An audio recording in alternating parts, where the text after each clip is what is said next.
Hi, everybody. Welcome to ComeonyespursTV podcast. Today, we are looking at the outstanding performers in this year's World Cup in Qatar. 2022 has shown up an amazing array of talents. We look at players from across the globe. A lot of new names have come up. We're going to look at the top performers, if you like, in this year's World Cup. Joining me to look at that today is Tokes.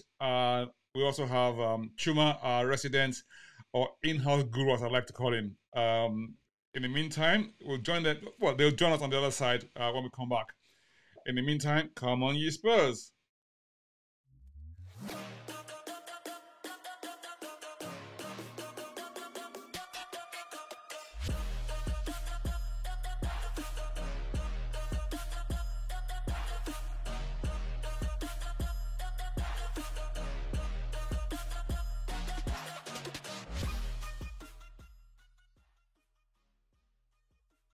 Welcome back. My name is Soji. I host Come On You Spurs TV. This is your first time here. Click on the like button, subscribe, comment, leave a comment, and share with your network. With me today, we have Tokes and we have Chuma. We are going to look at the outstanding performers in this year's World Cup. We have had absolute fantastic time this World Cup. I mean, down to the last four, if you like, well, last two for the final, and then we have the third place and fourth place playoffs between Croatia and Morocco. And Argentina are facing France in the final taking place on Sunday. Yeah, so with me, Talks, how are you? I'm fine, fine, thank you. It's good Thanks to for have you having me back. again. Welcome back Thank you. again. Like one of our guests said yesterday, you didn't do too badly. That's why you're back again this time round. Right. True. Okay.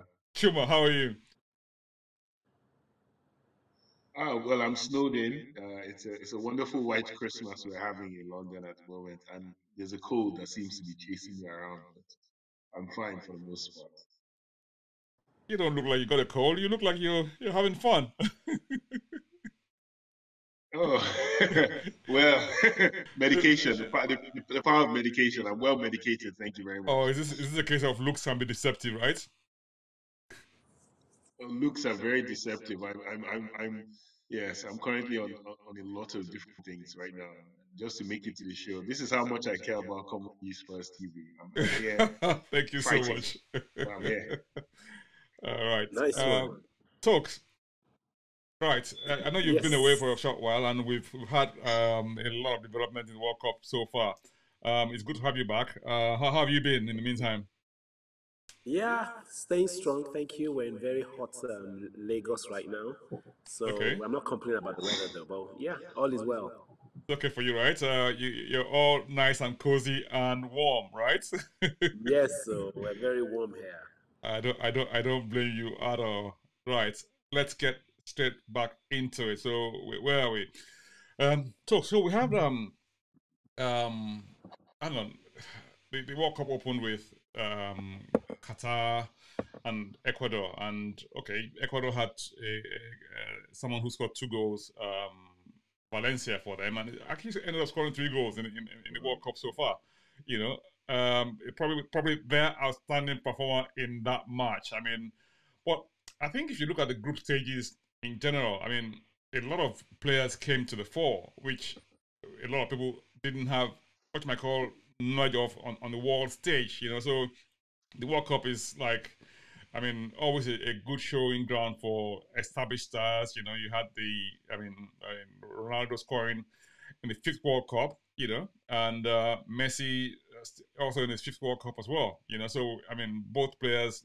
Okay, I mean, I guess different outcomes for both of them thus far, but I mean, plenty of stories to write in this World Cup. Chuma, what do you reckon? I mean, you had so many beautiful stories and upcoming stars come up in this World Cup. Who for you has been what you might call the big revelation, if you like? That we didn't know anything about before, and then it's come out, and then people are now start talking so much about him. I would say from what I'm seeing on from what I'm seeing in terms of a lot of like communication about his Amrabat. I think I think a lot of people had no idea who Sofian Amrabat was or how he played.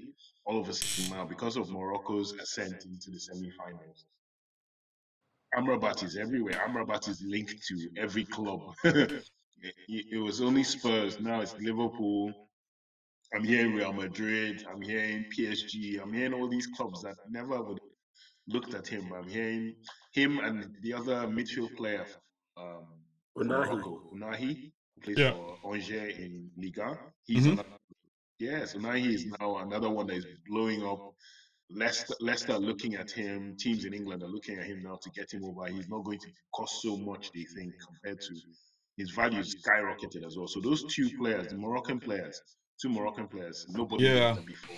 I think Now, the thing with players like Unahi and Amrabat is that they've got to be a little bit careful in the way that they choose the club they're going to go for, because if you go for a club where you're not guaranteed a start, it may well do two things for you, in the sense that you're competing for a place with an established star.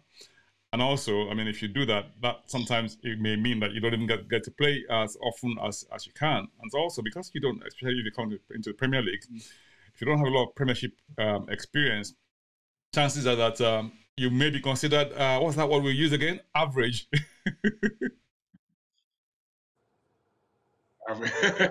There's also it's great you said that. There's also the thing where they tell you when you go to wedding, you shouldn't you shouldn't look at anybody you shouldn't fancy anybody at wedding, because it's something called wedding goggles, where someone looks prettier because you're at the wedding and the emotions are high. So someone looks pretty. So to pick a wife or pick a husband from a wedding party is dangerous. So I call it the version for tournaments is tournament goggles.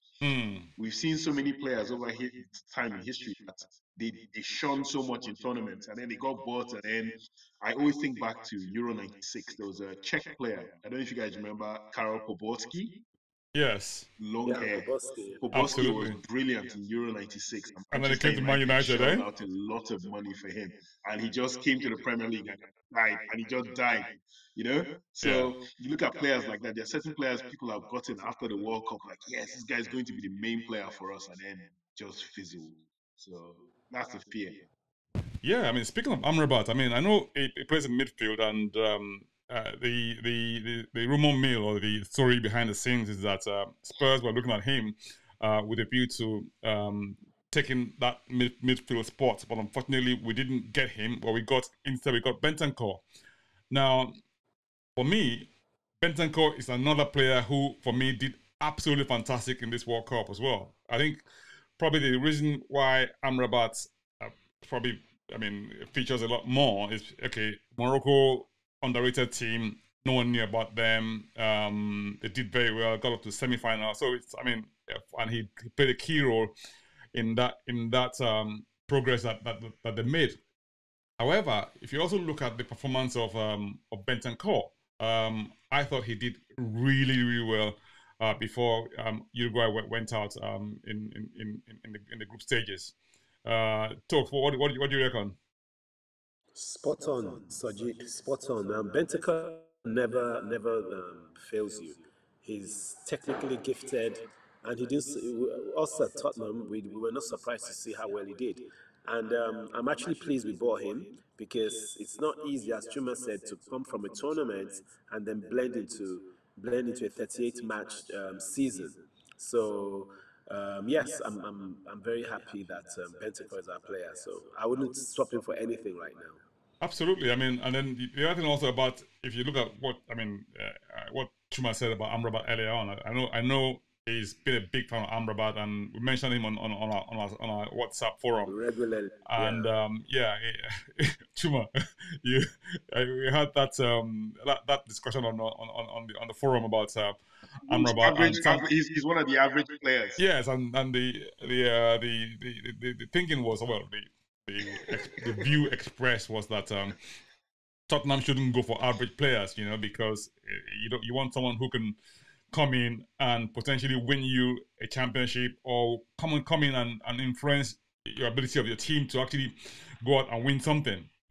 So I mean, the thinking was that Amrabat has no pedigree, he wouldn't really contribute anything different to our team. But I think again, it's striking a balance between what Chuma said about World Cup goggles or wedding goggles, and what they actually bring to bear on the day. But I think it's shown good potential. So I mean, in my view, that's been a big Yeah.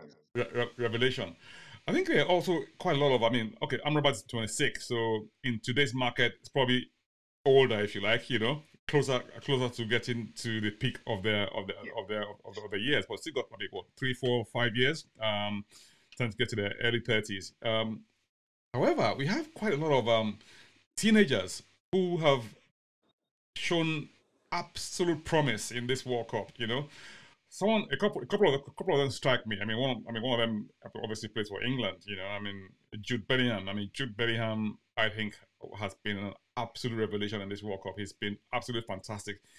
The other young man who has struck me as being totally awesome is that young Musiala. I mean, I don't know if you saw him talks in the matches for Germany. Even though Germany went out in the early stages, I mean, he was playing like someone who'd been had bags and bags of experience. And to hold that midfield together, be creative, and do box to box stuff, I mean, that is absolutely amazing for someone who's so young. How old is he? 19? 18, yeah. 18, yeah. I mean, For me, him and I Bellingham think are he 19. won. Yeah. He won man of the match in his last two games. there you go. He was absolutely brilliant. It was just unfortunate that Germany couldn't qualify, get past that round. He was very good, he is very good, and he's definitely somebody to look out for in the future. Yeah, he's playing for who? Who's he playing for now? Bayern? So, Is he Chuma. Bayern or Dortmund? Chuma, Bayern or Don't get Dortmund? any higher than that. Yeah, yeah. No, he's a Bayern. He's a Yeah, Bayern. he's a And Bayern, Bayern yeah. got him from Chelsea. So he was at Chelsea as a kid. Um, that's when he now played for England under 15s and under 17. Ironically, he played with Jude Bellingham. They're very good friends. And they Yeah. both, it's actually the beauty of the story is both of them have emerged at the same time in the same World Cup. And like, for me, Musiala's thing is he has such great balance. Like watching him is like the balance that boy has. It's like it's unbelievable. Left foot, right foot, he can shift the ball, he can move. And I think this World Cup, I think we've come to realize this is the changing of the guard World Cup. There's always a World Cup, I think, where you had a great player and he's about to leave, and the next great player comes in.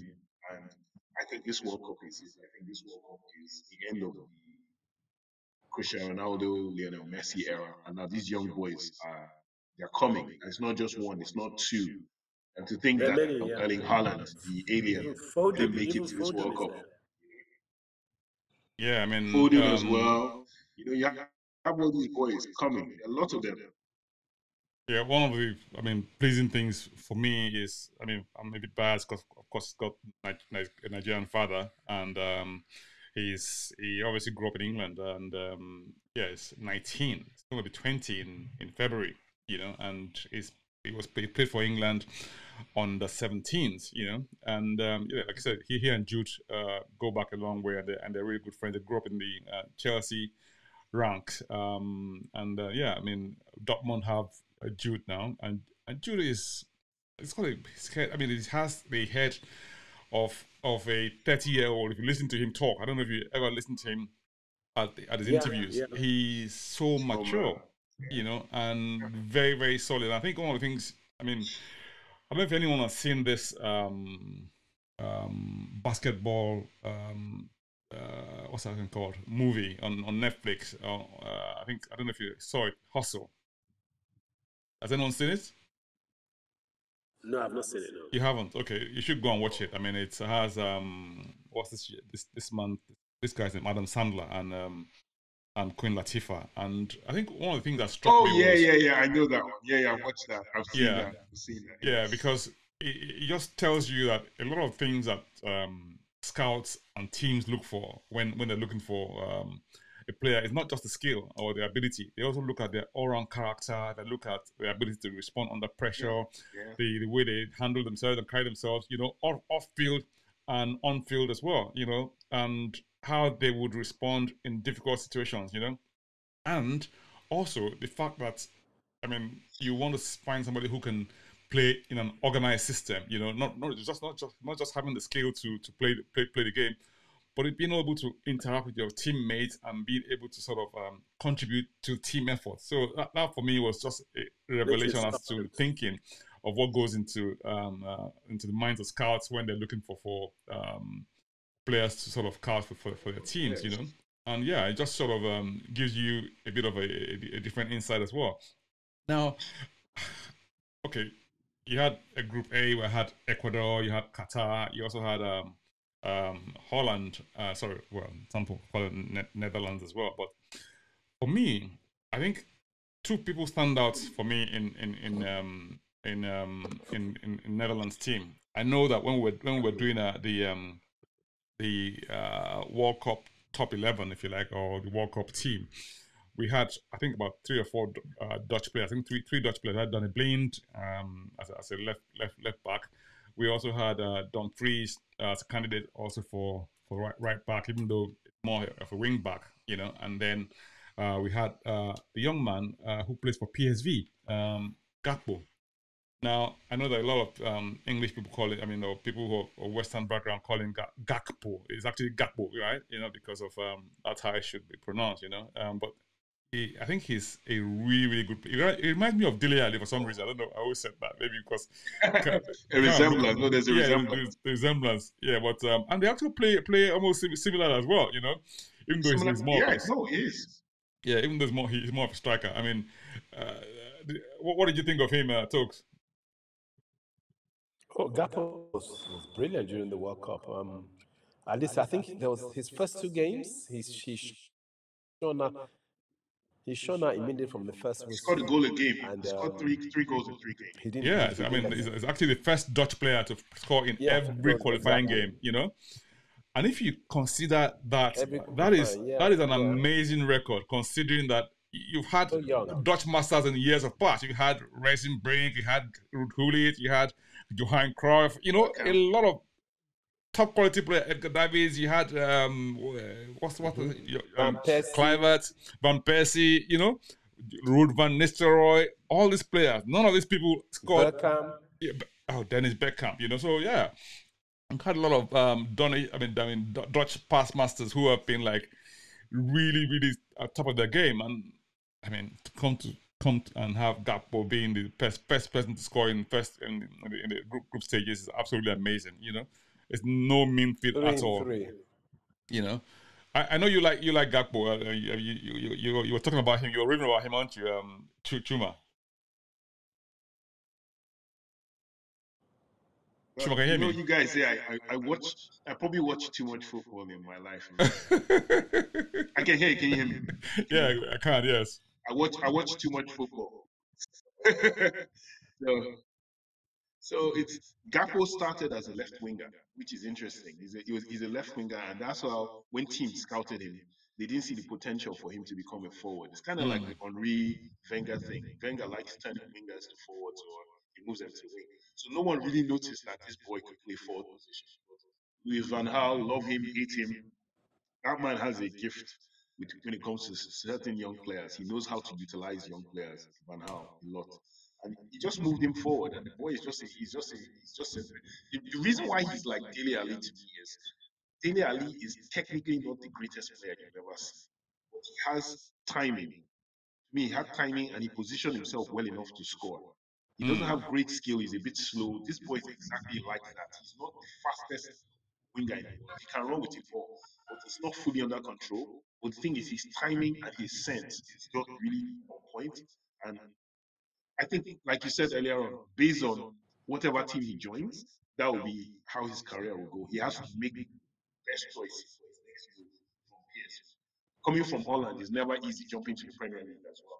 I know we've had a fair share of Dutch players who haven't really kicked it off in the Premier League, haven't we? We've had Janssen, we've had Bergwijn lately, So And funny enough, I think one of the matches we had at the World Cup, we had Bergwijn and Janssen And starting, Jansen, yeah. you know, and someone said, "F me." I mean, I hope they don't go and score this much.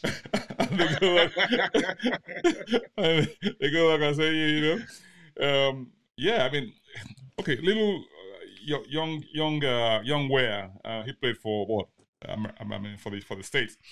He did what his dad never managed to do, which was score at the World Cup. Even appear. So which is not a bad thing at all either. So yeah, they've had their own fair share.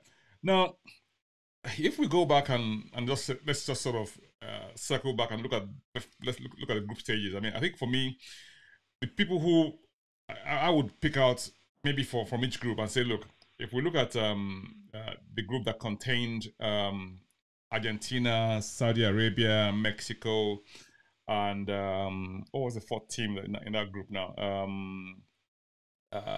Remind me here. So we had Argentina. So Argentina had Poland. Yeah, had Poland, Mexico, and Saudi Arabia.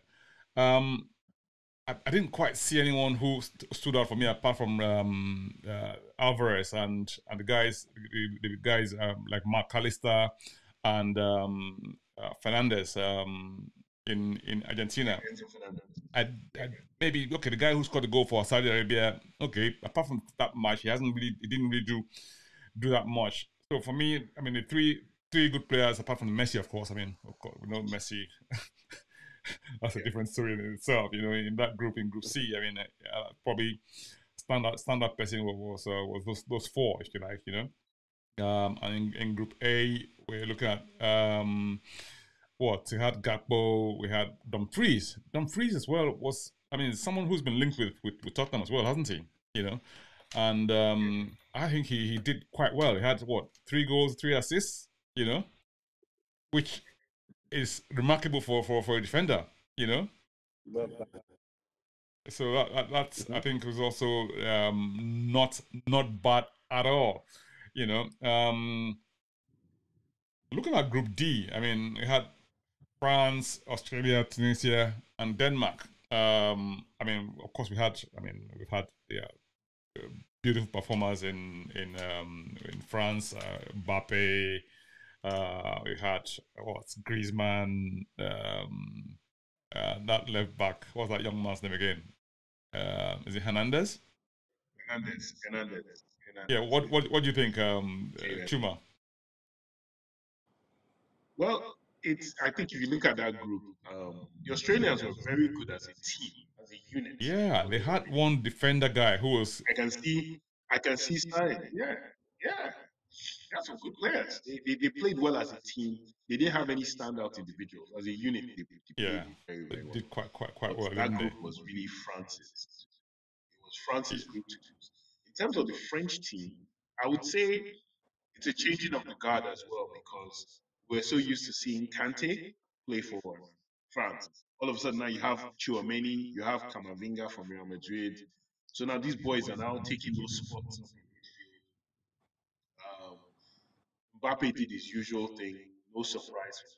I don't think there was any real surprises in terms of France. The standout player is Mbappe. Mbappe has carried them, to you look forward to the ball coming to his feet every day.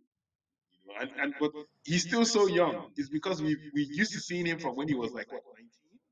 So we don't realize that he's had a 4 or 5 year career. He's only like 24 or something, but it looks like he's been here for a long time. Yeah. But he has only played like 5 years, like we've known him. So he's still a young player. So Mbappe is the standout from that, without a shadow. Oh, without a doubt. I mean, he's got 5 goals already, and he's got 2 assists. Just one behind Messi. Messi has got 3 assists, hasn't he? Yeah. So I mean.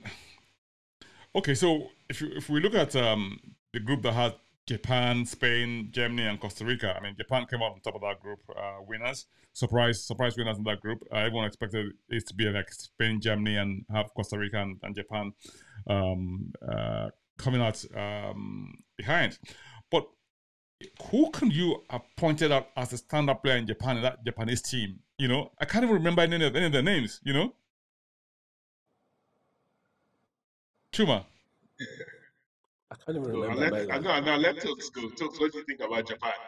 Actually, no, they played as such a good unit. Absolutely. As Soji said, you can't pull out anybody and say this particular player stood out. But there was a midfielder, I can't remember his name, that he ran like I don't know how many miles in all those games. I can't Yeah. remember his name now. They had this energetic, I don't know whether it was a D, I think it was a DM, but he was doing box to box. He was running everywhere. So it is the energy, and it wasn't even just him, the energy of that entire team spilled over into what made them what we all saw. But the thing is, I can't point any particular player, I must confess. Yeah. I mean, for me, I even I wanted to just Google his name now. yeah, I just thought they did tremendously well as a unit, you know. And of course they got into the last 16 and got knocked out by Brazil. But I thought they did really well, you know. For me, I mean, I would have had that Japanese team as you know. I mean, no, I didn't give it any chance. We went when the tournament started. But look at what they did to Germany. I mean, and they repeated that. I mean, Yeah. okay, they kind of that group was probably one of the most bizarre groups of all because you had Costa Rica, Yeah.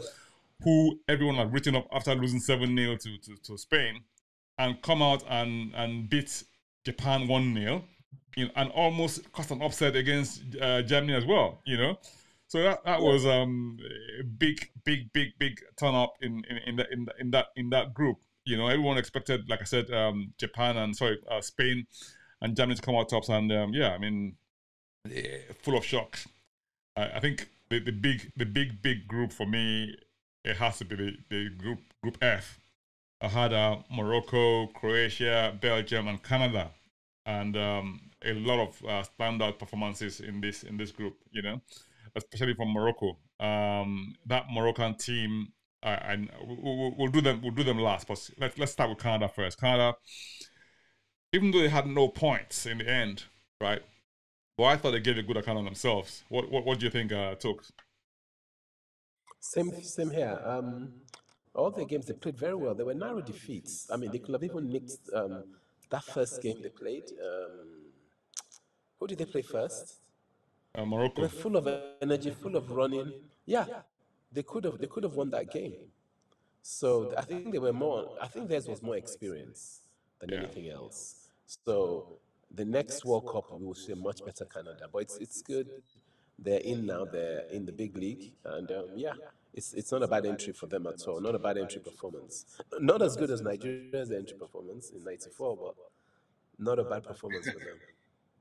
Yeah, I mean, Belgium was a big disappointment in this World Cup, wasn't it? Because everyone expected them to do so much better, but they've sort of, I mean, the golden generation has probably come to an end now. I mean, but yeah, it was a big disappointment on many levels for a lot of people. I expected them to do much better, but they ended up losing to Morocco 2-0 and just managed to scrape a draw against what's the word? Hang on, no, they lost to Morocco. They lost to Morocco. They scripts. I think what did they do against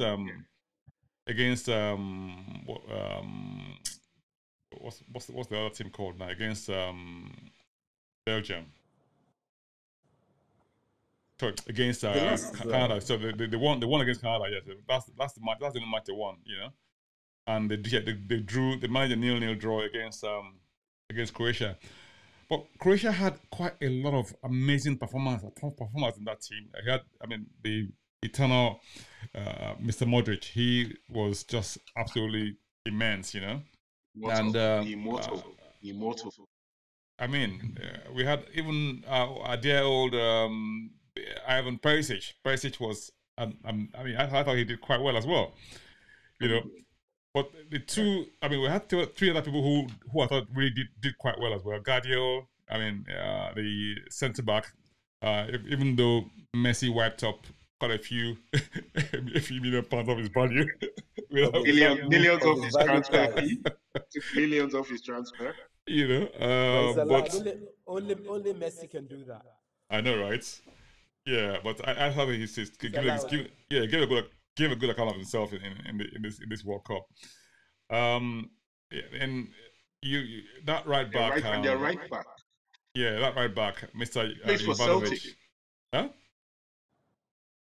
He plays for Celtic in Scotland. Yeah, he plays for Celtic. I don't think for much longer. I know, but yeah, he did get a good account of himself also. Very good. Also, the goalkeeper, Dominik Livatovic, he was outstanding. I thought he was quite outstanding. Yeah, he was quite a standout player in this World Cup. So I mean, I kudos to him. He did absolutely fantastic. Now, going to Group G. Now, a lot of people obviously expected Brazilians to do quite well. Neymar, Junior, Vinicius. You have quite a lot of superstars in that team. But good old Richie. I mean, we'll come back to Richarlison in a minute. But before we even look at Richarlison, for me, I think one of the big performance for me in the World Cup, even though they didn't qualify, was Cameroon. Cameroon I actually thought they did quite well. I mean, granted they drew with Serbia, they lost to Switzerland, but they beat Brazil. You know, I mean, and granted it was a second string Brazilian team, but you can only play what's in front of you.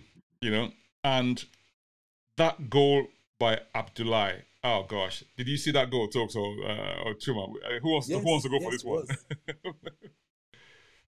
Chuma can go. Yeah, the scoop shot. Yeah, but in saying that as well, I would like to throw in an honorable mention. Honorable mention is Abdullahi played up front with Choupo-Moting. Oh, Choupo-Moting, exactly. Choupo-Moting, who played for Stoke one stage. Absolutely. Choupo-Moting was a wonderful foil for Abdullahi. Two of them were like big, strong strikers that are actually very technically gifted. So they had a very good front line. I think it was probably their midfield that let Cameroon down. In terms of those two guys up front, they were a handful for everybody. Absolutely. But I mean, the standout performer for me in that Brazilian team has to be Richarlison. I mean, he's caught two fantastic goals, and one of them, both of them could have been goals of the tournament, easily. I mean, he had the one with the bicycle kick overhead, and also he had that one where he was juggling the ball on his head, and he did play the 1-2 and scored. Gosh, it's just stuff of dreams, stuff that you say, yeah, that make you drool, basically, It's really drool worthy performance on that one, and finally, Group H. Now, Portugal, South Korea, Uruguay, and Ghana. So where do we start? Where do we take this one from? Chuma, you want to go first? I'll probably say, well, we already know Bentancur as Spurs fans. So in the Uruguayan team, it was to look at Bentancur and to look at Valverde of Real Madrid.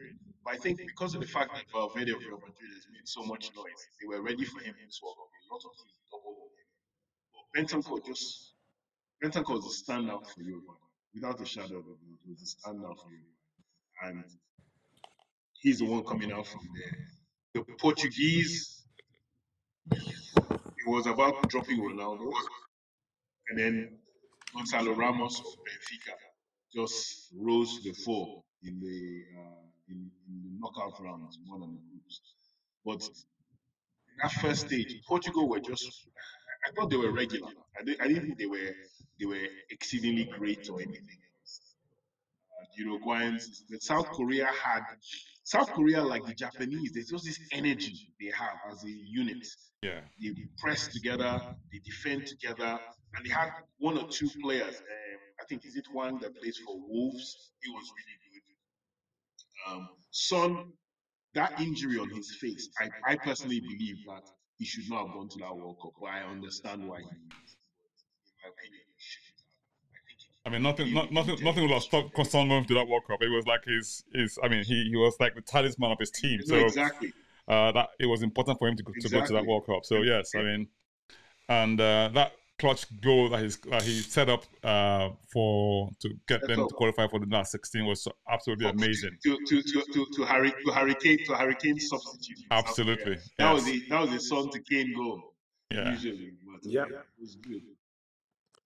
Personally, I was disappointed with Portugal completely. They just didn't play to their strengths. They had so many technically gifted players, but they were all just on cruise control. I think they have themselves to blame. They could have done much better. In fact, they should have been in the last four minimum. Yeah, I mean, but they still have to get Minimum, through. but they didn't come to They the still have party to at all. go past. And I think Ronaldo was a distraction. Ronaldo was a distraction. Yeah, I think your mic is muted. Chuma. They really don't need Yeah, him. I did. Right, okay. Okay, Yeah, so no, yeah, Ronaldo was a distraction. He really was, and I think the person who's coming away with justification is his Yeah, they former didn't need him manager, at Manchester all. United. I felt that the surprise Well, team. Fernandez. Sorry, say again. Yes, no, I mean, no, I say Ten Hag is justified for dropping him now. Absolutely. I mean, Dropping him. I think he hasn't covered himself in Yes, glory in yeah. this World Cup and prior to the World Cup. I mean, leading up to the World Cup, and you had all sorts of stories about him during the World Cup and the way he's conducted himself. Even though he's come out to make a statement to say that he didn't quite that's not quite what happened. He didn't expatiate or elaborate, but or he just sort of said in very cryptic terms that people will soon find out what happened, and he didn't sort of turn his back on his team. But no, I mean we haven't seen anything to dispute or to counteract what people what people saw. Ghana for me, a bit of a disappointment because they had a good chance against Portugal to at least come away with a draw. Unfortunately, that young man slipped, and he wasn't able to convert that cheeky goal like Robbie Keane style, you know. But I thought they gave a good account of themselves. For me, the standard player in that team has to be Kudos, you know. Kudos, he was an absolutely amazing midfielder. I mean, in this World Cup. I mean, I know a lot of teams will come for him. He plays for Ajax now, doesn't he? Yes. Yeah. So I mean, for me, Yeah, I think it's going to be an asset to any team that he joins. You know, because he's very skillful, very strong on the ball. He's got an eye for a pass and also an eye for goal as well. You know. Let's just go back a little bit to Morocco. I know we mentioned the fact that they had about 4 players that we kind of considered as potential folks who could grace the World Cup top 11. I mean, we had Saiz, we had Amrabat, we had Nahi. Nahi, a lot of people, like I said, I mean, people at Leicester and other teams that were going for him. And also, of course, I mean, Sofian Amrabat. I mean, I think easily probably but there's another player we missed out on. Hakimi, Sofiane yes. Boufal. Buffal and Hakimi, yes. No, there's Hakimi and then there's Boufal. And also, we also even have the Boufal good old Chelsea man. What's his name? What's that young man's name again? Ziyech, yeah, exactly. Yeah. So I mean, they had quite a good team in this World Cup, and they gave a good account of themselves. They had a good squad. Yeah. So I mean, overall, I mean, I think getting to the semi-finals was no fluke at all. I mean, they actually deserved and end their place in that World Cup. Even the match against France, even though they lost to France, like I mean, if you look at the actual match itself, I'm not sure the 2-0 2-0 was very flattening scoreline for France because I thought they had the better chances and they just unfortunately came short on the day, but they gave France a good run for their money. Tokes, what do you think? Yeah, I didn't watch the France game. I think it was last Saturday. It was a Christmas party in my wife's office. Right. Okay. But I watched the highlights. Yeah, watched the highlights later, and Morocco actually had France against the cosh. Absolutely. They had them on the pinned cosh. down Yeah. throughout in fact, from 30 minutes down from the first half. And it continued in the second half. And I must say that goal, but that second goal France scored was just lucky because it was a shot that wasn't a shot that trickled onto something and just rolled into the path of the French substitute that came on, and he had a tap in. So it just Yeah. wasn't Morocco's day. It wasn't. If they just had a little bit of luck, I'm telling you, France might have lost that game. I know. Yes. I mean, I couldn't agree more. You know, I mean, overall, I mean, there have been a lot of stand-up players who have emerged from this World Cup. Like we said, I mean, plenty of talent that a lot of teams will be looking at. A lot of people, I mean fell under the radar, but I know the scouts were out there in full force looking at plenty of players, and we kind of summarized for us the folks who stood out. For me, it looks like probably number one stand-up player for me this World Cup. I wouldn't say my person. I want each one of us to sort of name their number one stand-up player in this World Cup. I mean, do you want to go first, Stokes?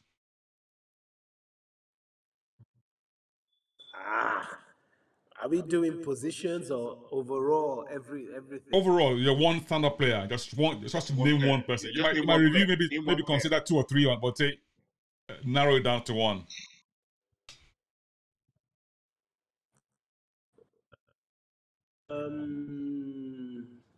It has to be Messi.